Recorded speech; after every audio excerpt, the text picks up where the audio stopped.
Welcome to special line. నేను రమా మండువా. ఈరోజు లైవ్లో భాగంగా మనం తీసుకోబోతున్న టాపిక్ ఏంటంటే, జగన్మోహన్ రెడ్డి మీద ఈ రోజున ఆర్ఎస్ఎస్ నేతలు ఫైర్ అవుతున్నారా అంటే అవుననే చెప్పాలి. అంతేకాదు ఈరోజు రేపటి నుంచి కూడా ఎన్నికల ప్రచారంలో బీజేపీ నేతల స్వరం, ఏపీ బీజేపీ నేతల స్వరం కూడా మారబోతోందా అంటే అవుననే చెప్పాలి. లేటెస్ట్గా పురంధరేశ్వర్ లాంటి వాళ్ళు, ఏపీ బీజేపీ అధ్యక్షులు పురంధరేశ్వర్ లాంటి వాళ్ళు మాట్లాడుతున్న తీరు కానీ, అదేవిధంగా బీజేపీ నుంచి టికెట్ల పొందిన ఎమ్మెల్యేలు మాట్లాడుతున్న తీరులో చూసినట్లయితే కూడా ఆ మార్పు మనకు స్పష్టంగా కనిపిస్తోంది. అయితే ఈ మార్పుకి కారణం క్యాటలారికల్గా ఇక్కడ మనం చెప్పుకోవచ్చు.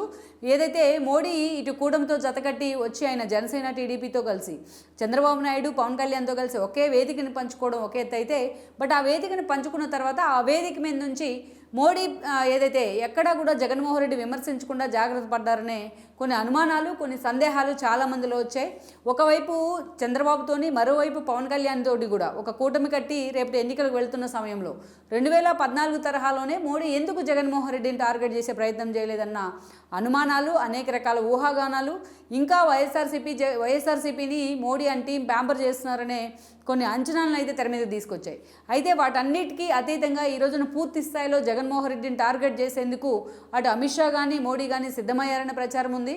ఇక ఓవరాల్గా ఈ టోటల్ ఎపిసోడ్లో ఆర్ఎస్ఎస్ నేతల బ్యాక్గ్రౌండ్ కూడా ఉందనే చర్చ అయితే జరుగుతోంది. అందుకు కారణాలు కూడా ఉన్నాయి. ఇక ఈ పరిణామాలన్నిటికీ కూడా గత 5 ఏళ్ల జగన్మోహన్ రెడ్డి పాలనలో ఏపీ బీజేపీ నేతలు ఆయనకి సహకరించిన తీరు కూడా కేంద్ర పెద్దల కోపానికి మరో కారణం, ఆగ్రహానికి మరో కారణం అన్న చర్చ కూడా జరుగుతోంది. అందుకు కారణాలు కూడా ఉన్నాయి. సో ముందుగా దీనికంటే ముందు 2019లో జరిగిన పరిణామాలను మనం ఒకసారి హైలైట్ చేసుకోవాలి. 2019 ఎన్నికల కంటే ముందుగా కూడా ఆ రోజున అప్పటికే 2014 ఎన్నికల్లో చంద్రబాబు నాయుడు ఎన్డీఏతోని ఆయన అలైన్ కావడం జరిగింది. మోడీ ప్రధాని అయినారు, చంద్రబాబు నాయుడు రాష్ట్రానికి ముఖ్యమంత్రి అయినారు, మంత్రి పదవులను కూడా పంచుకున్నారు వాళ్ళు. పవన్ కళ్యాణ్ పార్టీ పెట్టినప్పటికీ పోటీ చేసేందుకు సమయం తక్కువగా ఉన్న సిచ్యువేషన్లో ఆయన ఈ 2 పార్టీల కూటమికి ఆ రోజు మద్దతు ఇవ్వడం జరిగింది. తను మాత్రం పదవులకు దూరంగా ఉంటానంటూ ఎక్కడా పదవులకు పంచుకోకుండా ఆయన దూరంగా ప్రశ్నిస్తూనే ఉండిపోయారు కొన్ని ఇష్యూస్ మీద. ఇక ఆ తర్వాత రోజుల్లో మనం చూసినట్లయితే కూడా 2 ఏళ్ల పాటు ఈ పొత్తులు బాగానే ఉంటూ వచ్చాయి. కేంద్ర మంత్రి పదవుల్ని, రాష్ట్ర మంత్రి పదవులను కూడా ఈ 2 పార్టీలు పంచుకుంటూ వచ్చాయి.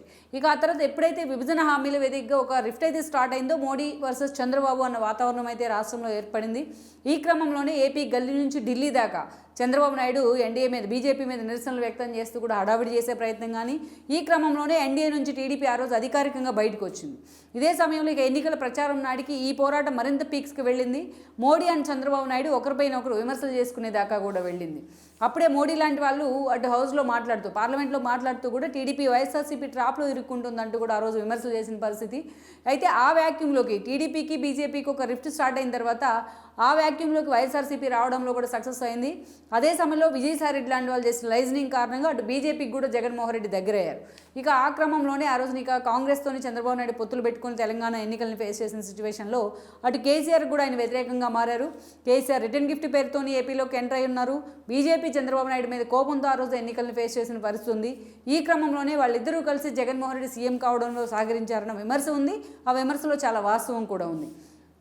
అప్పటి నుంచి కూడా చంద్రబాబు నాయుడు కేవలం రాష్ట్రానికి సంబంధించిన ఇష్యూస్ వరకే పరిమితం అవుతూ ఎక్కడా అటు బీజేపీని కానీ బీఆర్ఎస్ను టార్గెట్ చేయకుండా కేవలం జగన్మోహన్ రెడ్డి మీదే ఫోకస్ పెడుతూ వచ్చారని అనుకోవాలి. ఇక మరోవైపు చూసినట్లయితే డే 1 నుంచి కూడా జగన్మోహన్ రెడ్డి ఒక 151 సీట్లతో సీఎం అయిన తర్వాత ఒక థమ్మింగ్ మెజారిటీతో ఇక ఆల్మోస్ట్ ఆయన ఖాతాలో 22 ఎంపీ స్థానాలు రావడం జరిగింది. బీజేపీకి దేశ స్థాయిలో ఉన్న అవసరం దృష్ట్యా, జగన్మోహన్ రెడ్డికి తన కేసుల అవసరం దృష్ట్యా వాళ్ళిద్దరి మధ్య బాండింగ్ అయితే అలాగే సఖ్యతగానే కొనసాగిస్తూ వచ్చారు. ఇక ఏకంగా కేంద్ర మంత్రులు నిర్మలా సీతారామన్ లాంటి వాళ్ళే మోడీ జగన్మోహన్ రెడ్డి తండ్రి కొడుకులు లాంటి సంబంధం అంటూ కూడా మాట్లాడిన సిచ్యువేషన్ అయితే ఉంది. అలా అనేక రకాలుగా జగన్మోహన్ రెడ్డికి బీజేపీ నేతలు, అగ్రనేతలు సహకరిస్తూ వచ్చారన్న విమర్శలు అయితే మూటగట్టుకున్నారు. ఇక రాష్ట్ర ప్రయోజనాలను పక్కన పెట్టి, విభజన హామీలను పక్కన పెట్టి జగన్మోహన్ రెడ్డి కూడా తన కేసుల కోసం, తన వ్యక్తిగత విషయాల కోసం మోడీ అండ్ అమిత్ షాతో క్లోజ్నెస్ మెయింటైన్ చేశారనే విమర్శ కూడా ఉంది. ఈవెన్ మనం చూసాం వివేకానంద రెడ్డి మర్డర్ కేసు విషయంలో అవినాష్ రెడ్డి అరెస్ట్ అంటూ కూడా ప్రచారం జరిగిన పీక్స్లో లాస్ట్ మినిట్లో అది ఆగిపోవడం వెనుక కూడా అమిత్ షా ఉన్నారనే ప్రచారం అప్పట్లో అయితే జరుగుతూ వచ్చింది.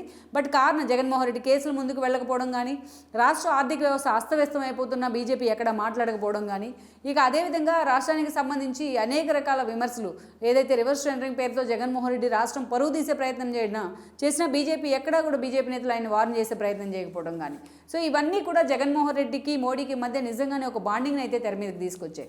ఇదంతా ఒక ఎత్తు అయితే రాష్ట్ర నేతలు కూడా అప్పట్లో వ్యవహరించిన తీరు అనేక విమర్శలకైతే కారణమైంది. బీజేపీలో చూసుకుంటే అప్పట్లో కన్నా లక్ష్మీనారాయణ అధ్యక్షుడు ఉన్నారు. ఆయన కూడా అధికార పార్టీలో ఉన్న జగన్మోహన్ రెడ్డి వదిలిపెట్టి ప్రతిపక్ష పార్టీ అయిన టీడీపీని టార్గెట్ చేసే పరిస్థితి అప్పట్లో ఉంది. ఇప్పుడు ఆయన టీడీపీలోనే ఉన్నారు, సత్తెనపల్లి నుంచి పోటీ చేస్తూ ఉన్నారు. ఇక కన్నా లక్ష్మీనారాయణ ప్లేస్లో ఆ రోజు బీజేపీ కాపు సామాజిక వర్గ ఓట్ల దృష్ట్యానే అలాగే కంటిన్యూ చేస్తూ సోము వీర్రాజును అధ్యక్షుడిగా పెట్టారు. ఇక కన్నా లక్ష్మీనారాయణ కంటే 2 ఆకులు ఎక్కువే చదివినట్టుగా కూడా వీర్రాజు వ్యవహరిస్తూ వచ్చారు. డే 1 నుంచి కూడా జగన్మోహన్ రెడ్డిని ఆయన సేవ్ చేసుకుంటూనే వచ్చారు, ఆయన స్కీమ్ సేవ్ చేస్తూనే వచ్చారు. పేరుకి టీడీపీ నుంచి ఎమ్మెల్సీ అయినా అనేక సార్లు చంద్రబాబు నాయుడు మీద వ్యక్తిగత విమర్శలు చేస్తూ ఎన్నోసార్లు టీడీపీకి కూడా ఆయన టార్గెట్ అవుతూ వచ్చారు సోము వీర్రాజు. ఇక కేవలం సోము వీర్రాజు కారణంగానే బీజేపీ రాష్ట్రంలో కనీసం నోటాను దాటి ముందుకు వెళ్ళలేదన్న విమర్శలు కూడా అప్పట్లోనే వచ్చాయి, అది నిజం కూడా. ఇక ఆ తర్వాత రోజుల్లో మనం చూసినట్లయితే ఇక ఆ పార్టీలో ఉన్న ఒక విష్ణువర్ధన్ రెడ్డి కానీ ఇక అనేక మంది నేతలు ఎప్పుడు కూడా టీడీపీకి వ్యతిరేకంగానే మాట్లాడుతూ వచ్చారు, టీడీపీకి వ్యతిరేకంగానే వ్యతిరేక భావజాలంతోనే ఉంటూ వచ్చారు. అదే సమయంలో జగన్మోహన్ రెడ్డిని ప్యాంపర్ చేస్తూనే వచ్చారు మోడీ తరహాలోనే. ఇంకా క్రమక్రమంగా రాను ఇక అటు లోకేష్ పాదయాత్ర కావచ్చు, ఇటు చంద్రబాబు నాయుడు జిల్లాల పర్యటనలు, నియోజకవర్గాల పర్యటనలు కావచ్చు, టీడీపీకి దగ్గరగా పవన్ కళ్యాణ్ వచ్చిన తీరు కావచ్చు, ఇవన్నీ కూడా జగన్మోహన్ రెడ్డి గెలుపుని సవాల్ చేస్తూ వచ్చాయి. ఈ క్రమంలోనే చంద్రబాబు నాయుడిని జగన్మోహన్ రెడ్డి అరెస్ట్ చేయించడం, ఆ తర్వాత టీడీపీ మీద ఉన్న సానుభూతి దేశ స్థాయిలో ఉవ్వెత్తున లేవడం అనేది మనకు తెలిసిందే. ఈ క్రమంలోనే బీజేపీ కూడా సొంతగా చేయించుకున్న సర్వేల్లో కూటమి అధికారంలోకి వస్తుంది, జనసేన టీడీపీ కూటమి అంచనాలతోనే ఈరోజు బీజేపీ కూడా చంద్రబాబు నాయుడికి దగ్గర చేసుకునే ప్రయత్నం అయితే చేసింది. అనేక రకాలుగా గతంలో ఉన్న తమ మధ్య ఉన్న పొరపొచ్చాలన్నింటినీ పక్కన పెట్టి స్వయంగా అమిత్ షా మోడీనే చంద్రబాబు నాయుడిని పిలిపించుకోవడం జరిగింది. చంద్రబాబు నాయుడు కొన్ని సీట్లకు 30 సీట్లకి 2 పార్టీలను కన్ఫైన్ కావాలని కోరినా దానికి కూడా వాళ్ళ ప్రపోజల్ కూడా అంగీకరించడం జరిగింది. అయితే దేశ స్థాయిలో ఎన్డీఏకున్న ప్రజెంట్ ఏదైతే డీఫేమ్ అవుతున్న తీరు రోజుకు మరోవైపు ఎన్డీఏకి 400 ఎంపీ పైగా స్థానాలు రావాలంటూ మోడీ లాంటి వాళ్ళు టార్గెట్ పెట్టుకున్న తీరు ఈరోజు అందుకే చంద్రబాబు నాయుడు కూడా దగ్గర చేసుకునే ప్రయత్నం అయితే చేశాయి. అయితే చంద్రబాబు నాయుడు దగ్గర చేసుకుని ఈ 3 పార్టీలు టికెట్ల ఎంపిక కూడా పూర్తి చేసి అనౌన్స్ చేసుకుని ఎన్నికలకు వెళ్తున్నా బట్ ఆ స్థాయిలో బీజేపీ నేతలు ఎక్కడా కూడా జగన్మోహన్ రెడ్డిని టార్గెట్ చేయట్లేదన్న విమర్శ ఉంది. చిలకలూరుపేట వేదికగా జరిగిన మోడీ సభ ఏదైతే ఉందో, మోడీ చంద్రబాబు నాయుడు పవన్ కళ్యాణ్ కలిసి ఆ వేదికను పంచుకున్నారు. ఫస్ట్ సభ అనుకోవాలి, కూటమి సభ అనుకోవాలి. అది ఆ స్థాయిలో సభకు జనాలు పూర్తి స్థాయిలో వచ్చి సక్సెస్ చేసినా బట్ ఆ స్థాయిలో మోడీ జగన్మోహన్ రెడ్డిని టార్గెట్ చేయలేదన్న వాదన ఉంది. ఇంకా కేంద్ర నిధుల విషయంలో కావచ్చు, మిగతా విషయాల్లో కావచ్చు, కేంద్రం మాత్రం పూర్తి స్థాయిలో జగన్మోహన్ రెడ్డిని మాత్రం ప్యాంపర్ చేస్తుందనే ఉన్న అనుమానం అయితే మొన్నటి వరకు అందరిలో ఉంది.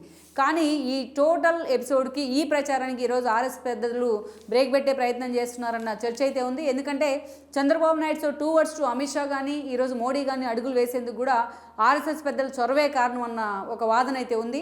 ఆ దిశగా చంద్రబాబు నాయుడుతో వాళ్ళకున్న సత్సంబంధాలు, మోహన్ భగత్ లాంటి వాళ్ళతో కానీ సో ఆ దిశగా వాళ్ళకున్న సత్సంబంధాలు ఈ రోజున చంద్రబాబు నాయుడు వైపు మోడీని అమిత్ షాని నడిపించాయి. అందుకే ఇప్పటికి కూడా జగన్మోహన్ రెడ్డితో ప్యాంపర్గా ఉన్నారు. జగన్మోహన్ రెడ్డిని వాళ్ళు అదే స్థాయిలో సాన్నిహిత్యం కొనసాగిస్తున్న విమర్శ ఉన్నట్లయితే వాళ్ళ మీద రేపటి ఎన్నికల్లో కూటమి భవిష్యత్తు కూడా ఆందోళనలో పడే అవకాశం ఉంటుంది. అందుకే దీని మీద ఒక క్లారిటీ ఇచ్చే ప్రయత్నం అయితే చేస్తున్నారు ఆర్ఎస్ఎస్ పెద్దలనే అనుకోవాలి. ఇక జగన్మోహన్ రెడ్డి ప్రభుత్వం హిందూ వ్యతిరేక విధానాల మీద కూడా అదే స్థాయిలో ఈరోజు ఆర్ఎస్ఎస్ పెద్దలు ఫోకస్ పెట్టారన్న ప్రచారం ఉంది.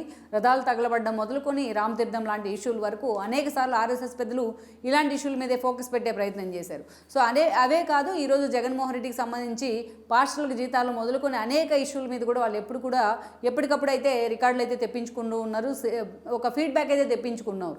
ఈరోజు వాళ్ళ ఇనిషియేషన్ కారణంగానే టీడీపీతో అమిత్ షా లాంటి వాళ్ళు ఇనిషియేషన్ చేశారు, పొత్తులు తీసుకు అన్న చర్చ ఉంది. ఇక ఎన్నికలు దగ్గర పడుతున్న సమయంలో మోడీ అమిత్ షా సంగతి పక్కన పెడితే ఇంకా సభలు జరిగే అవకాశం ఉంటుంది, వాళ్ళు జగన్మోహన్ రెడ్డిని టార్గెట్ చేసే అవకాశం ఉంటుంది. కానీ స్థానిక నేతలు కూడా చాలామంది జగన్మోహన్ రెడ్డిని ఎక్కడా టార్గెట్ చేయకుండా సైలెంట్గా ఉండిపోవడంతో వాళ్ళంతా కూడా ఇనిషియేట్ తీసుకునే ప్రయత్నం చేస్తున్నారని చర్చ ఉంది.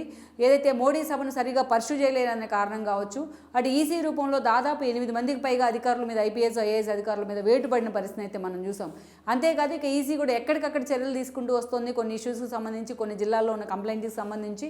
ఇక త్వరలోనే పూర్తి స్థాయిలో ఇక అట్టడుగు స్థాయిలో కూడా జరుగుతున్న అక్రమాల మీద కూడా కేంద్ర ప్రభుత్వం పూర్తి స్థాయిలో ఫోకస్ పెట్టే అవకాశం ఉందన్న కొన్ని లీక్లు అయితే వస్తున్నాయి. ఇక అంతేకాదు పురంధరేశ్వర్ లాంటి వాళ్ళు ఎప్పుడైతే ఆమె అధ్యక్షురాలుగా బాధ్యతలు స్వీకరించారో అక్కడి నుంచి జనాలకు కూడా క్లారిటీ వచ్చినట్టయింది. గతంలో సోము వీర్రాజు సలహాలో ఆమె వ్యవహరించలేదు. డే 1 నుండి జగన్మోహన్ రెడ్డి మా ప్రత్యర్థి అంటూ కూడా చెప్తూ వచ్చారు. జగన్మోహన్ రెడ్డిని టాప్ టు బాటమ్ టార్గెట్ చేస్తూ వచ్చారు. ఆయన మద్యం పాలసీ విషయం మీద ఏకంగా సిబిఐ ఎంక్వైరీ కావాలంటూ కూడా ఆమె డిమాండ్ చేస్తూ వచ్చారు. అంతేకాదు ఇక ఆమె మీద పర్సనల్గా కూడా ఆమె టార్గెట్ అయింది వైఎస్ఆర్సీపీ నేతలకు. అయినా కూడా ఎక్కడా పురంధేశ్వరి వెనుకంజ వేయలేదు. ఇక ఏకంగా ఏదైతే మొన్న డ్రగ్స్ వ్యవహారంలో డ్రగ్స్ కంటైనర్ వైజాగ్లో దొరికిన వ్యవహారంలో పురంధేశ్వరిని టార్గెట్ చేస్తూ వైఎస్ఆర్సీపీ నేతలు విమర్శలు చేయడం జరిగింది. అటు విజయసాయి రెడ్డి దగ్గర మొదలుకొని జగన్మోహన్ రెడ్డి వరకు కూడా ఆమెను టార్గెట్ చేశారు, ఆమె బంధువులను ఇన్వాల్వ్ చేసే ప్రయత్నం చేశారు. ఏకంగా వాళ్ళ మీద పౌరు నష్టం దావా వేస్తూ కూడా పురంధేశ్వరి అగ్రెసివ్గా ముందుకెళ్లే ప్రయత్నం చేస్తున్నారు. ఈవెన్ బీజేపీ, టీడీపీ, జనసేన పొత్తుల్లో కూడా ఆమె కీలకంగా వ్యవహరించారు. జగన్మోహన్ రెడ్డికి వ్యతిరేకంగా అన్న లీకులు కూడా వచ్చాయి, అందులో వాస్తవం కూడా ఉంది. సో ఈ రోజున అందుకనే పురంధరేశ్వర్ తరహాలోనే మిగతా నేతలు కూడా అగ్రెసివ్గా ముందుకెళ్లాలన్న ఒక ఆదేశాలు అయితే వాళ్ళకి వచ్చాయన్న ప్రచారం అయితే జరుగుతోంది. అందుకే జగన్మోహన్ రెడ్డి విధి విధానాల మీద పూర్తి స్థాయిలో బీజేపీ నేతలంతా కూడా గ్రౌండ్కి వెళ్ళి ఒక ప్రచారాన్ని అయితే రూపొందించబోతున్నారన్న లీకులు అయితే వస్తూ ఉన్నాయి. ఈ రోజున ఎన్నికల ప్రచారంలో భాగంగా ఎలాగైతే చంద్రబాబు నాయుడు కదిలరా పేరుతోనూ, లోకేష్ శంకారావం పేరుతోనూ, జగన్మోహన్ రెడ్డి బస్ యాత్ర పేరుతోనూ హడావిడి చేస్తున్నారు. ఈరోజు బీజేపీ నేతలు, స్థానిక నేతలు, ఎమ్మెల్యే ఆస్పిరెంట్స్తో పాటు పూర్తి స్థాయిలో రాష్ట్ర వ్యాప్తంగా జగన్మోహన్ రెడ్డికి వ్యతిరేకంగా ఒక ప్రచారాన్ని అయితే తెర మీదకి తీసుకురాబోతున్నారన్న చర్చ జరుగుతోంది. అంతేకాదు జగన్మోహన్ రెడ్డి వ్యతిరేక ప్రచారంలో అటు కేంద్ర మంత్రులతో పాటు ఇటు ఆర్ఎస్ఎస్ పెద్దలు కూడా పూర్తి స్థాయిలో ఇన్వాల్వ్ కాబోతున్నారు. ఈ ప్రచారాన్ని అయితే ఇనిషియేట్ చేయబోతున్నారన్న చర్చ అయితే జరుగుతూ వస్తుంది. ఓవరాల్గా ఈరోజు చూసినట్లయితే ఆర్ఎస్ఎస్ నేతల తీరు కానీ, ఆర్ఎస్ఎస్ నేతల ఇనిషియేషన్ కానీ ఈరోజు అమిత్ షా టువర్డ్స్ టు మోడీ వైపు ఈరోజు చంద్రబాబుతో ఎలాగైతే వాళ్ళు చేతులు కలిపే ప్రయత్నం చేశారో, జగన్మోహన్ రెడ్డి మీద ఆయన అక్రమాలని, 5 ఏళ్ల ఆయన అవినీతి పాలనను కూడా అదే స్థాయిలో జనం ముందు ఎండగట్టాలని కూడా పూర్తి స్థాయిలో ఆర్ఎస్ఎస్ పెద్దల నుంచే చాలా క్యాటలారికల్గా బీజేపీ రాష్ట్ర నేతలకు ఒక ఇండికేషన్ అయితే వచ్చిందని చెప్తున్నారు. అందుకే ఇక నుంచి కూడా ఇక ముందు రాబోయే 40 రోజుల్లో జగన్మోహన్ రెడ్డిని వాళ్ళు ట్రీట్ చేసే విధానంలో మార్పు వచ్చే అవకాశం కూడా ఉందంటున్నారు. కూటమి పూర్తి స్థాయిలో కూటమి వైపే తామున్నాం, బీజేపీ జనసేన వైపే తామున్నామని బీజేపీ ఈరోజు చెప్పుకోవాలి అంటే వాళ్ళు ముందుగా జగన్మోహన్ రెడ్డి విషయంలో క్లారిటీ ఇవ్వాల్సి ఉంటుంది. అధికారుల మీద కేవలం చర్యలకే పరిమితం కాకుండా రాష్ట్రంలో ఉన్న పరిస్థితులను కూడా జనంలోకి తీసుకెళ్లాల్సిన అవసరం అయితే ఉంటుంది.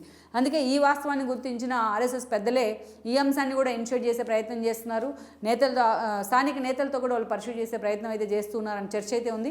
లెట్స్ సీ మరి ఇక ముందు జరగబోతున్న బీజేపీ, జనసేన, టీడీపీ కూటమి సభల్లో జగన్మోహన్ రెడ్డి పూర్తి స్థాయిలో వాళ్ళకి టార్గెట్ అయ్యే అవకాశం ఉందని అంటున్నారు. మరి ఇదే సమయంలో నిన్నటి వరకు మౌనంగా ఉన్న నేతలు ఎంతవరకు పురంధేశ్వరి తరహాలోనే ఈరోజు ముందుకు వస్తారు, ఎంతవరకు కూడా అటు అమిత్ షాలు కానీ ఇటు ఆర్ఎస్ పెద్దల గైడ్లైన్స్ వాళ్ళు ఫాలో అవుతారని మనం చూడాలి. మొత్తానికైతే జగన్మోహన్ రెడ్డి ఇప్పుడైనా సరే జగన్మోహన్ రెడ్డికి సన్నిహితులు అనబడే బీజేపీ నేతల వ్యవహారం కూడా ఇప్పుడే బయటకు వచ్చే అవకాశం అయితే స్పష్టంగా ఉంటుంది. ఓవరాల్గా మాత్రం రాష్ట్రంలో ప్రచార పరిణామాలు అయితే మాత్రం ఈ దిశగా మార్పులు అయితే రాబోతూ ఉన్నాయి. మరి ఇలాంటి సిచ్యువేషన్లో కూటమి versus Jaganmohan Reddy, BJP versus Jaganmohan Reddy అన్న పరిణామాలు రేపటి ఏపీ రాజకీయాలను ఏ మలుపు తిప్పుతాయన్నది మనం చూడాల్సి ఉంది. ఈ వీడియో మీకు నచ్చినట్లయితే please share, like and subscribe R24 Telugu.